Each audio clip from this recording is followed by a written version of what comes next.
اعوذ باللہ من الشیطان الرجیم بسم اللہ الرحمن الرحیم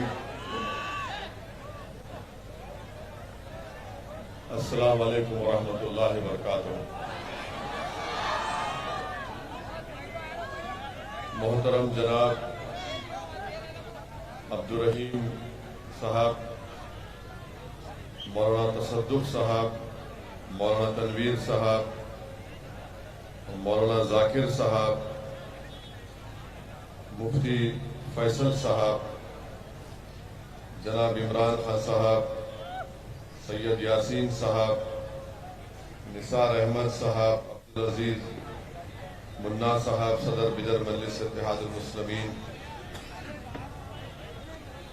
انیل صاحب جو کونسلر بدر ہے، معزز حاضرین اکرام، بزرگان ملت، میرے نوجوان ساتھیوں، میں آپ تمام کا بہت شکریہ ادا کرتا ہوں کہ آج کے جلسے میلاد النبی میں آپ تمام نے اتنی بڑی تعداد میں شرکت کی۔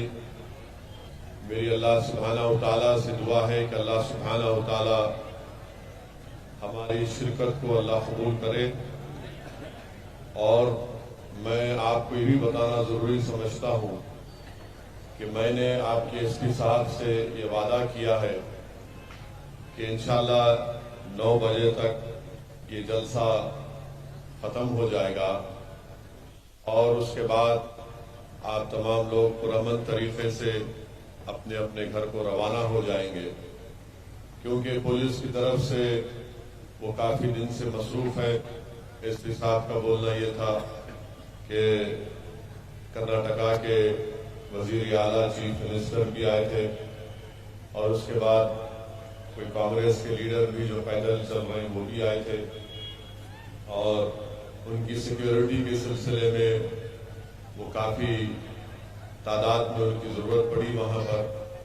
بہرحال میں نے ان سے ریکویسٹ کی کہ جلسہ کا اعلان ہو چکا ہے، اور یہ غلط ہوگا کہ اگر میں نہیں آیا یہاں پر، تو اس کے ساتھ نے مجھ سے کہا کہ امپی صاحب آپ آئیے ضرور، ہم آپ کو سیکیورٹی دیں گے جو بھی دینا ہے، اور 9 بجے تک آپ جلسہ ختم کر لیجئے۔ میں ہمارے ایس پی صاحب کا شکریہ ادا کرتا ہوں کہ انہوں نے ہم کو یہاں پر اجازت جو تھی اس کو جاری رکھا، اور میری کوشش ہوگی کہ انشاءاللہ تعالی میں آدھے گھنٹے کے اندر اپنی بات کو مکمل کر لوں گا۔ ویسے تو پارلیمنٹ میں مجھے صرف 7-8 منٹ کا موقع ملتا، اور میں 7-8 منٹ میں الحمدللہ اللہ کے فضل و کرم سے اپنی پوری بات کو رکھ سکتا ہوں۔ تو آپ تمام سے یہی میری گزارش ہے کہ ان جلسوں کا انعقاد اس لیے عمل میں لایا جاتا ہے کہ آپ تمام اور ہمارے دلوں میں اللہ کے رسول صلی اللہ علیہ وسلم کی محبت اور مضبوط اور مستحکم ہو جائے، اور ہم اپنی زندگیوں میں ایک انقلاب کو پیدا کریں، اور ہم اپنی زندگی کو قرآن اور سنت کے تحت اپنی زندگی کو گزاریں، ہم ایک اچھے انسان بنے، نیک مسلمان بنے، اور ہم پوری دنیا میں، ہماری ریاست میں، ہمارے ملک میں ہم لوگ اپنے کردار کے ذریعے ساری دنیا کو یہ پیغام دے سکے کہ مسلمان کس طریقے سے اپنی زندگی کو گزارتا ہے۔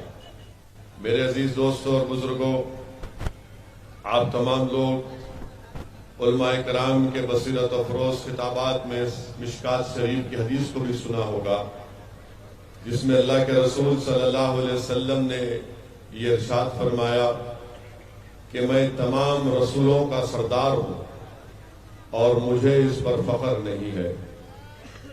علماء کرام نے اس حدیث شریف کے سلسلے میں لکھا کہ اللہ سبحانہ و تعالیٰ نے محمد مصطفیٰ صلی اللہ علیہ وسلم کو، تمام نبیوں اور رسولوں کو جو معجزات دیے گئے، جو خصوصیات دیے گئے، اللہ نے وہ تمام بھی دیے، بلکہ اس سے بڑھ کر بھی دیے۔ علماء کرام نے اس مشکات شریف کی حدیث کے سلسلے میں یہ لکھا کہ اللہ سبحانہ و تعالیٰ نے جب سابقہ نبیوں اور رسولوں کو بھیجا تو ان کو کسی ایک مخصوص مقام کی طرف، ایک گاؤں کی طرف یا ایک شہر کی طرف بھیجا، اور جب محمد مصطفیٰ صلی اللہ علیہ وسلم کو اللہ نے کائنات میں بھیجا تو اللہ سبحانہ و تعالیٰ نے فرمایا کہ میں رب العالمین ہوں اور آپ رحمت للعالمین ہے۔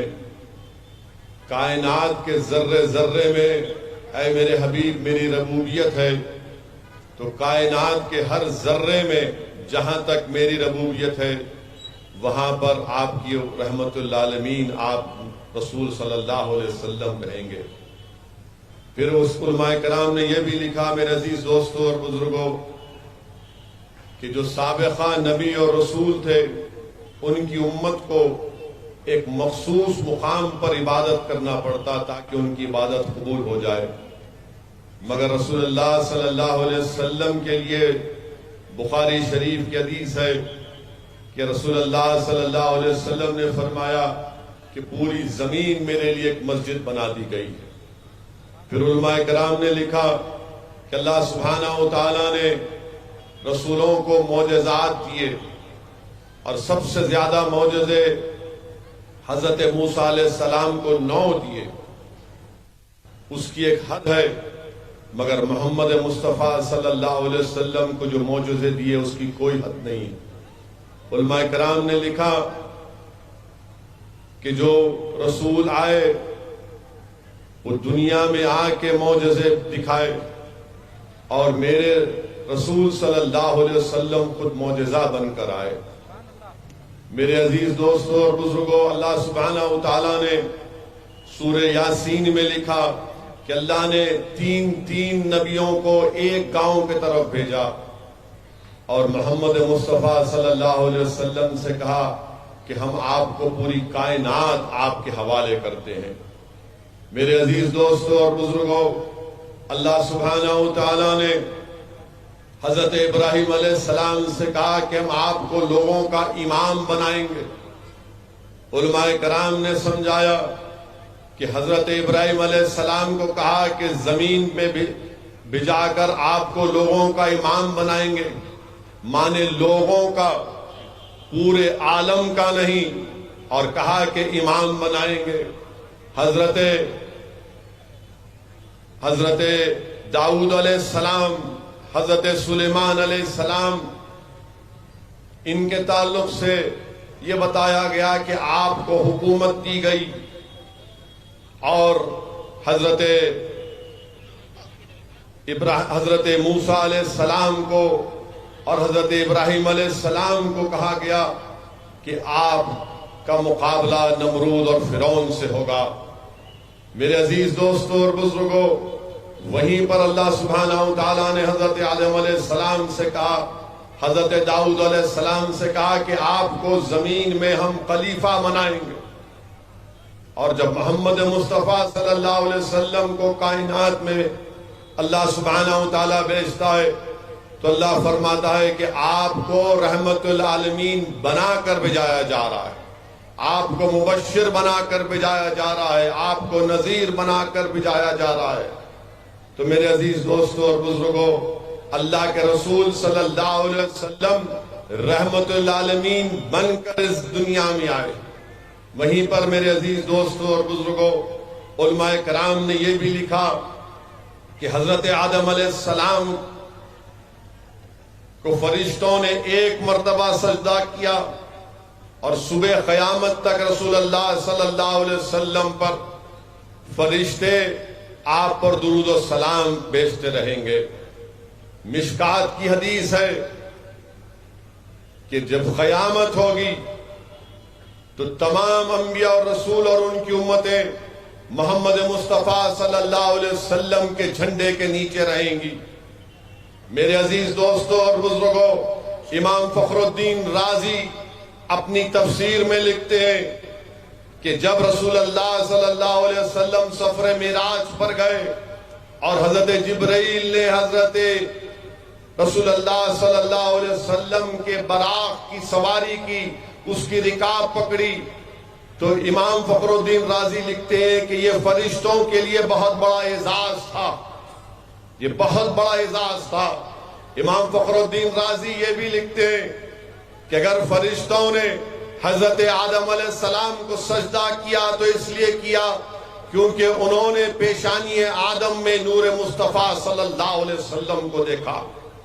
میرے عزیز دوستوں اور بزرگوں، علماء کرام نے یہ بھی لکھا کہ حضرت موسیٰ علیہ السلام کی جب امت ان سے پوچھی کہ ہم کو پیاس لگی، ہم کو پانی چاہیے، تو حضرت موسیٰ علیہ السلام نے اپنا عصا ان پہاڑوں پر پتھر پر مارا تو پانی نکلنا شروع ہو گیا۔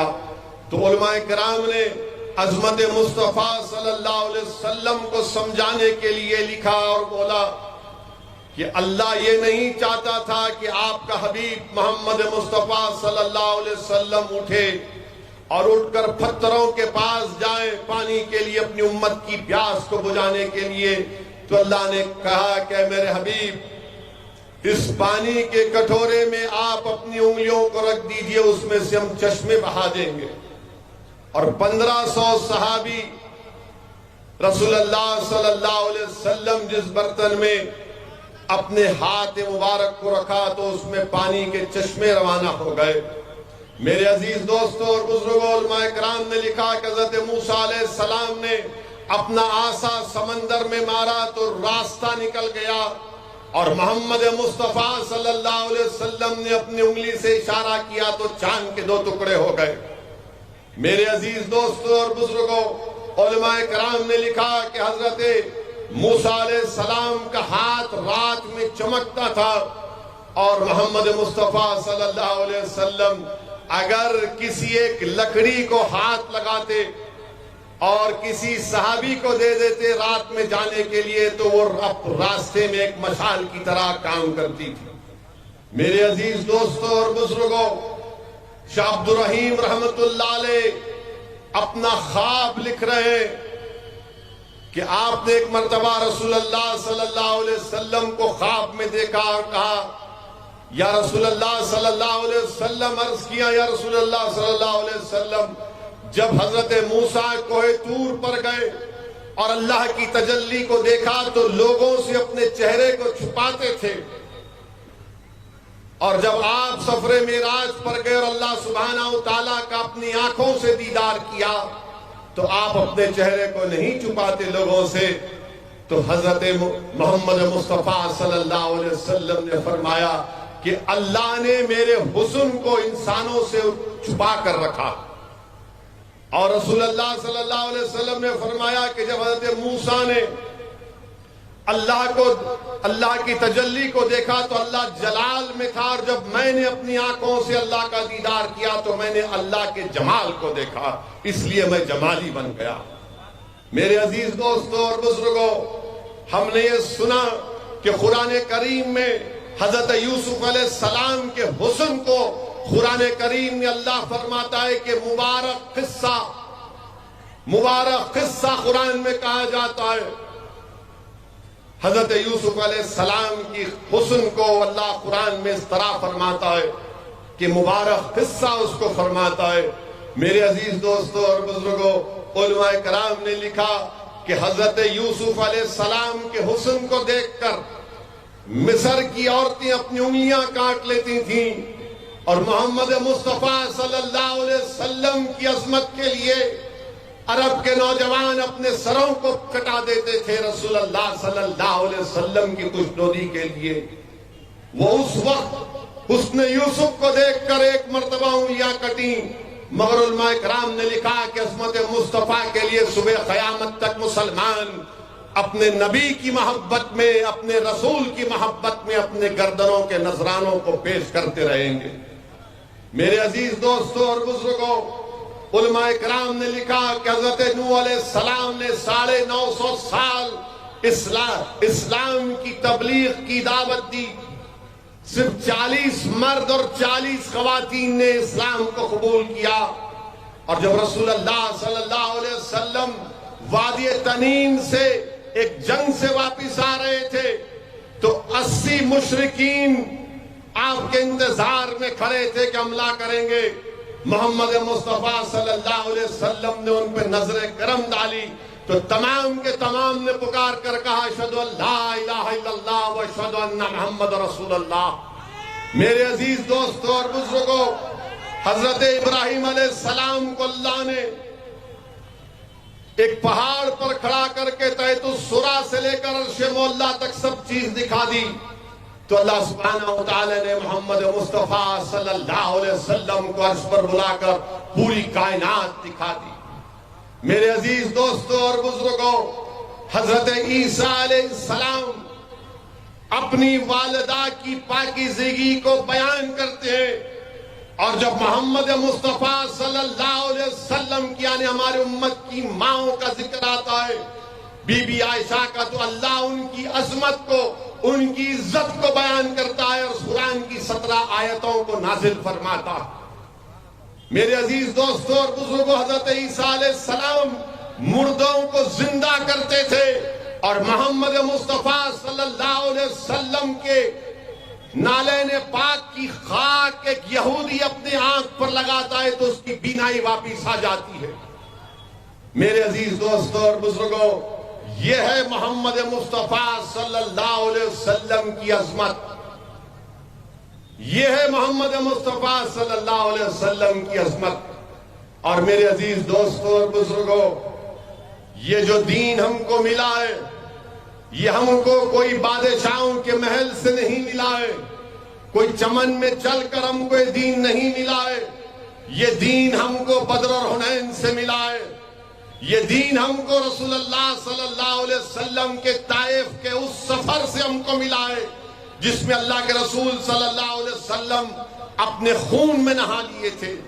یہ دین ہم کو بدر کے ان شہداؤں سے ملا ہے. یہ دین ہم کو جنگ خندق کے شہداؤں سے ملا ہے. یہ دین ہم کو جنگ صفین کے شہداؤں سے ملا ہے. یہ دین ہم کو ملا ہے تو امام حسین کی کربلا میں شہادت سے ملا ہے. یہ دین اگر ہم کو رات کو ملا ہے تو کربلا کے میدان میں رسول اللہ صلی اللہ علیہ وسلم کی آل نے اس دین کی سربلندی کے لیے اور حق کی کامیابی کے لیے اپنا سب کچھ قربان کر دیا، تبھی جا کر ہم کو یہ دین ملا ہے. میرے نوجوانوں، آج وطن عزیز میں اگر ہم پر ظلم ہوتا ہے، اگر ہم کو مارا جاتا ہے، اگر گجرات کی سرزمین پر مسلمانوں کو روڈ پر لا کر ایک جھوٹے الزام میں روڈ پر ان کو جمع کر کے مجمع کے سامنے ان کو جب لٹوں سے مارا جاتا ہے تو میں نے اس وقت بھی کہا، آج بھی کہہ رہا اور کل بھی کہوں گا کہ مارنے والے اسلام کی تاریخ نہیں جانتے. مارنے والے اگر یہ سمجھ رہے ہیں کہ سرے بازار روڈ پر لا کر مسلمانوں کو لٹوں سے لاٹھیوں سے مار کر ان کی بے عزتی کی جائے گی، مجمع کے سامنے مار کر مجمع سے تعریف اور نعرے نکلیں گے تو مسلمان کے حوصلے پست ہو جائیں گے. تم نہیں جانتی ہماری تاریخ کو. جن ظالموں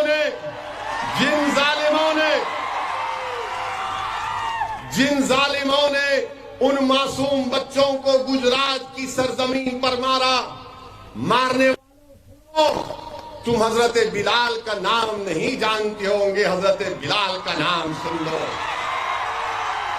حضرت بلال اسلام قبول کر لیے، اظہار نہیں کیے تھے کہ میں نے محمد مصطفیٰ صلی اللہ علیہ وسلم کی غلامی کو قبول کر لیا. حضرت بلال دیکھتے ہیں کہ مکے میں آپ کا جو مالک تھا جس نے آپ کو خریدا تھا، امیہ بن خلف اس کا نام تھا، اس مشرک کا. مکے کا میدان ہے اور مکے میں حضرت عمار بن یاسر کو لٹوں سے مارا جا رہا ہے، پیٹا جا رہا ہے. ابو جہل مارتا، ابو لہب مارتا، امیہ بن خلف مارتا. عمار بن یاسر کو مارتے ہیں، خوب مارتے ہیں، اور جب مار کر تھک جاتے تو امیہ بن خلف کہتا ہے کہ بلال اب تم مارو یاسر کو. وہ قریب جاتے عمار بن یاسر کے، اور عمار بن یاسر رضی اللہ تعالیٰ عنہ ان سے کہتے ہیں کہ بلال تم بھی تھوڑا مار لو، مگر اپنا دین مت دکھاؤ، ان کو مت بتاؤ کہ تم اسلام قبول کر لیے۔ حضرت بلال اس گھوڑے کو اٹھاتے ہیں اور دیکھتے ہیں، سوچتے ہیں کہ کیا کروں۔ حضرت بلال کی طرف امیہ بن خلف پکار کے کہتا ہے بلال مارو مار کو۔ حضرت بلال اس گھوڑے کو اٹھا کر پھراتے ہیں، اٹھا کر پھینکتے ہیں اور کہتے ہیں کہ مارنے والوں اب عمار اکیلے مار نہیں کھائے گا، بلال بھی مار کھائے گا عمار بن یاسر کے ساتھ۔ امیہ بن خلف، ابو جہل، ابو لہب پریشان ہو جاتے ہیں کہ کیا کر رہا ہے۔ حضرت عمار کہتے ہیں کہ کیا کر رہے ہو؟ تو حضرت بلال پکار کر کہتے ہیں کہ عمار، تو جس کی غلامی کا توق اپنے گلے میں ڈال دیا، میں بھی انہی کا غلام بن چکا ہوں۔ تو جن کے زلفوں کا قیدی بن چکا، میں بھی ان کے زلفوں کا قیدی بن چکا ہوں۔ تو اب اکیلے مار کھا کر مزے نہیں لے گا، اب دونوں مار کھائیں گے اسلام اور محمد مصطفیٰ صلی اللہ علیہ وسلم کے لیے۔ حضرت بلال کو تکالیف دی جاتی تھی، کوڑے مارے جاتے تھے، گرم گرم ریت پر لٹا کر حضرت بلال پر گرم گرم پتھر رکھ دیا جاتا تھا اور پوچھتے تھے کہ بولو بلال تمہارا خدا اور تمہارا رسول کہاں ہے؟ تو حضرت بلال کہتے تھے ظالموں، جب تم بازار میں کوئی چیز خریدنے جاتے تو تم اس کو خریدنے سے پہلے دیکھتے کہ یہ اصلی ہے یا نقلی ہے۔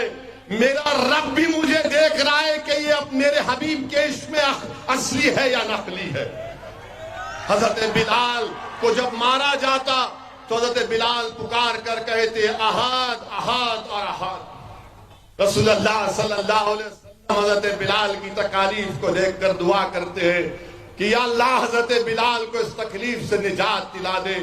صدیق اکبر کو معلوم ہوتا، امیہ بن خلف کے پاس آپ پیغام پہنچاتے ہیں کہ بلال کو آزاد کر دو، اگر میں جاؤں گا تو وہ بلال کو نہیں بیچیں گے۔ حضرت بلال کو کسی کے ذریعے سے امیہ کے پاس پیغام بھی جاتے ہیں، کہتا ہے کہ 50 دینار دو، مگر جب ایگریمنٹ کرنے کا ٹائم آتا اس کو معلوم ہو جاتا کہ ابو بکر صدیق رضی اللہ تعالیٰ عنہ خرید رہے، تو کہے گا کہ ابو بکر اب 50 نہیں 1000 دینار چاہیے، 1000 دینار چاہیے۔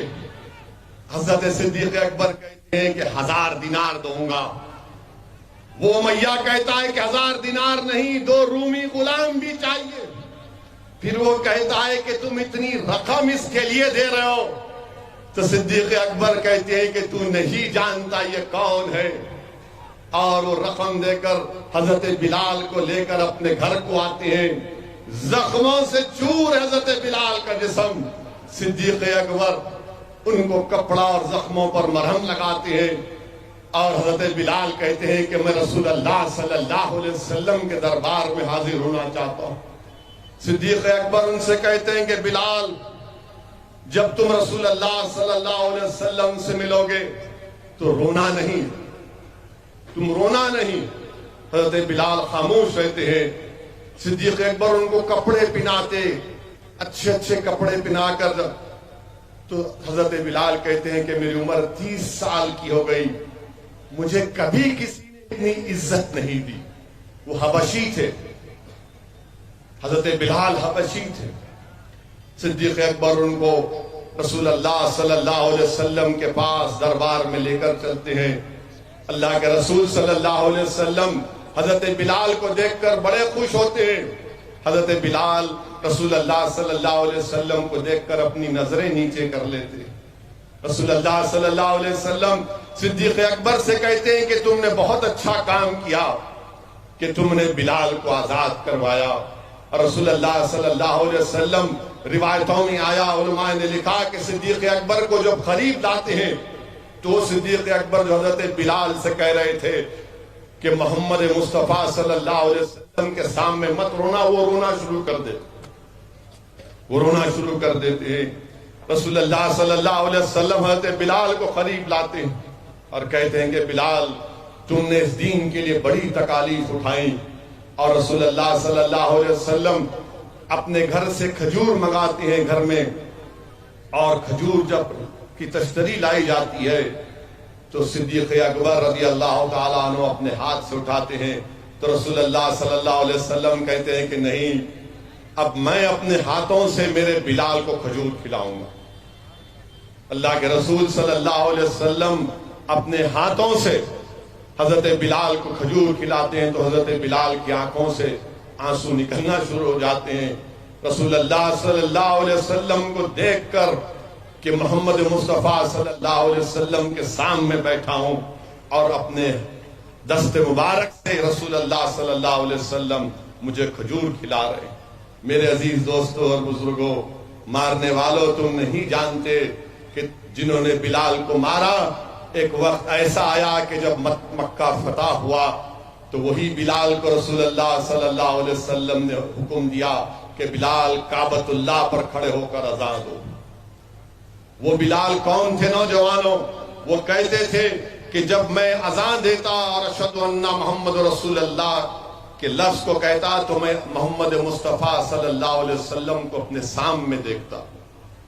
رسول اللہ صلی اللہ علیہ وسلم کے پردہ فرمانے کے بعد وہ چلے گئے فاروق اعظم کے دور خلافت میں شام کو، موجودہ ڈیماسکس جو کہتے ہیں، تو رسول اللہ صلی اللہ علیہ وسلم خواب میں آ کر بولے بلال اتنی دوری ہم سے۔ وہ پھر مدینے کو واپس آئے، لوگوں نے کہا کہ بلال اذان دو، حضرت بلال نے کہا کہ نہیں دوں گا۔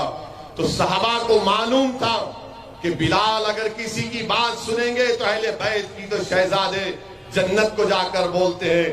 وہ جب کہتے ہیں کہ بلال اذان دو، وہ اہل بیت کی محبت میں، رسول اللہ صلی اللہ علیہ وسلم کی محبت میں اذان دیتے ہیں۔ تو جب اذان بلال مدینے میں دیتے ہیں تو مدینے میں کوہرام مچ گیا کہ کیا محمد صلی اللہ علیہ وسلم واپس آ گئے۔ حضرت بلال نے جب اذان دی تو لوگ کوہرام مچ گیا کہ کیا محمد صلی اللہ علیہ وسلم واپس آ گئے۔ اور جب حضرت بلال اشہد ان محمد رسول اللہ پر پہنچے تو روایت میں آیا کہ آنکھ سے اتنے آنسو بہے کہ حضرت بلال گر گئے، حضرت بلال گر گئے۔ یہ محبت ہے میرے عزیز دوستوں اور بزرگوں۔ لوگ اگر ہم کو مار رہے ہیں، ظالم اگر ہم کو مار رہا ہے تو مارو، کچھ ہونے والا نہیں ہے۔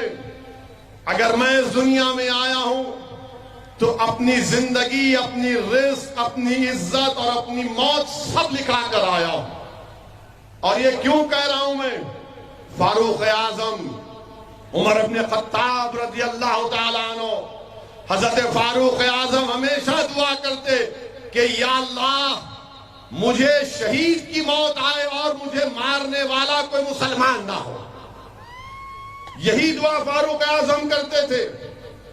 اور میری موت مدینے میں آئے، یہ ہمیشہ دعا کرتے تھے۔ جب فاروق اعظم کو وہ فارسی شخص ابو لولا آپ کو مسجد فجر میں آپ پر چاقو سے مارا تو تم کو معلوم نوجوانوں نماز کتنی اہم ہے۔ فاروق اعظم نماز فجر کی امامت کر رہے ہیں، ایک رکعت نماز ہو گئی، دوسری رکعت کے سجدے میں ہے، اس شخص نے آ کر چاقو سے مارا فاروق اعظم کو، 9 وار کیے، 2 کھندے پر، 2 پیٹھ پر، پیٹ پر وہ مارا فاروق اعظم کو۔ فجر کا وقت تھا، فاروق اعظم کو اٹھا کر لوگ اپنے گھر میں لے کر گئے۔ فاروق اعظم کو جب ہوش آیا تو بولے کیا نماز پوری ہو گئی؟ بولے ہاں۔ ایک اور امام کی امامت میں نماز فجر پوری ہوئی تو فاروق اعظم نے کہا کہ پانی لاؤ۔ آپ نے وضو کیا اور اپنی نماز کو مکمل کیا۔ یہ فاروق اعظم ہے۔ آپ نے نماز کو مکمل کیا اور اس کے بعد آپ نے اپنے بیٹے سے کہا حضرت عبداللہ ابن عمر کو کہ جاؤ امت کی ماں کے پاس، ان سے اجازت لو کہ مجھے رسول اللہ صلی اللہ علیہ وسلم کے بازو، صدیق اکبر کے بازو مجھے قبر کی جگہ ملے۔ میرے عزیز دوستوں اور بزرگوں، اسلام ہم کو ایسے ملا ہے۔ اگر تم ڈر جاؤ گے کسی کے مارنے سے، اگر تم خوف کھا جاؤ گے کسی کے بولنے سے، یاد رکھو ڈر اور خوف تمہارے قریب نہیں آ سکتا۔ ہم محمد مصطفیٰ صلی اللہ علیہ وسلم کی امت ہیں۔ یہ ملک ہمارا ہے اور رہے گا انشاءاللہ تعالی۔ یاد رکھو مسلمانوں، میری بات کو یاد رکھو مسلمانوں، اب اس ملک کی سیاست میں مسلمانوں کی کوئی سیاسی اہمیت نہیں رہی۔ اگر یہاں پر کوئی بیٹھنے والا کانگریس پارٹی کا ہے یا پھر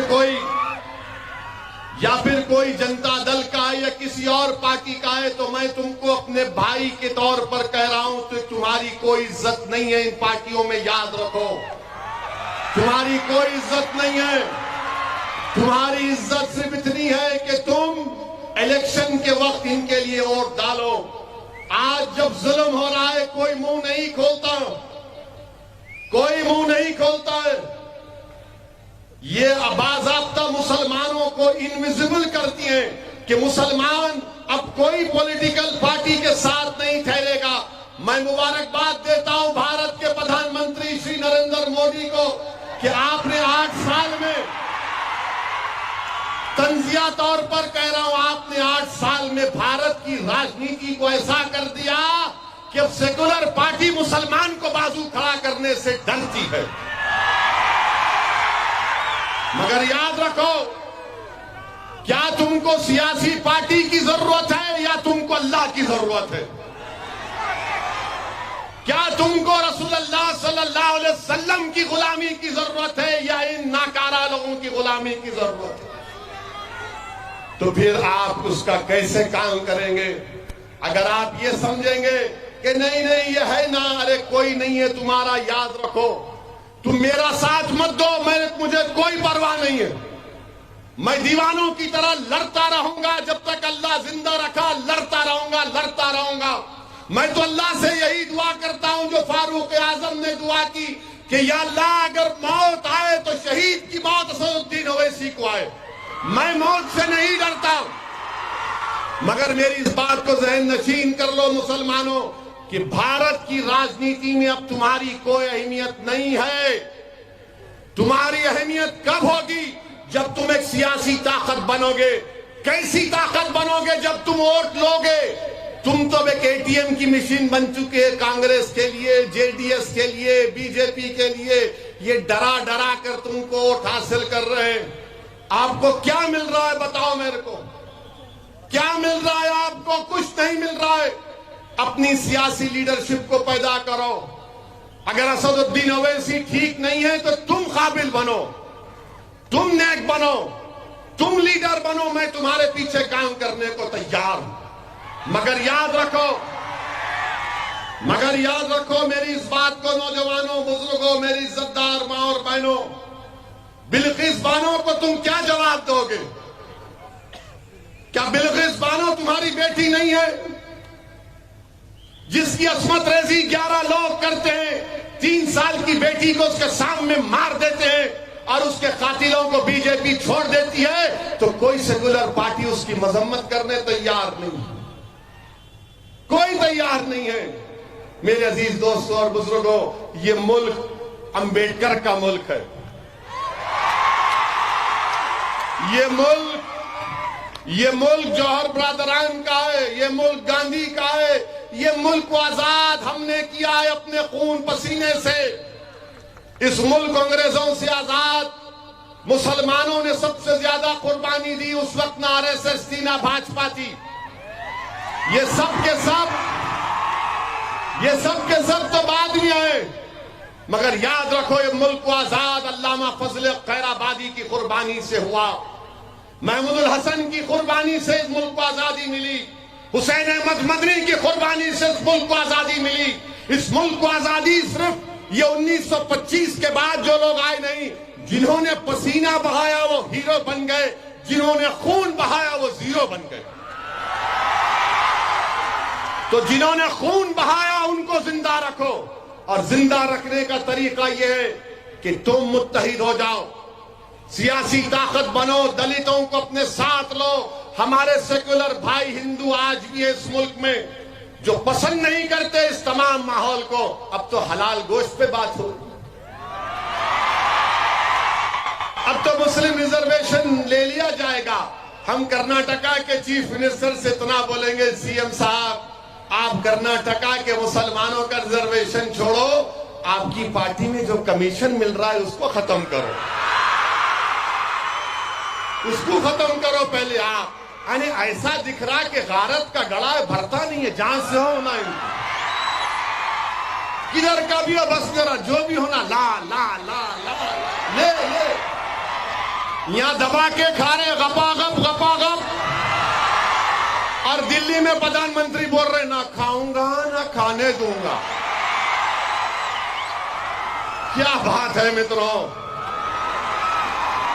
اور آر ایس ایس بولتی کیا بولتی ہے, بہت بولتی ہے ہم بچے پیدا کر رہے نہیں کر رہے, ہمارا ٹی ایف آر گر گیا.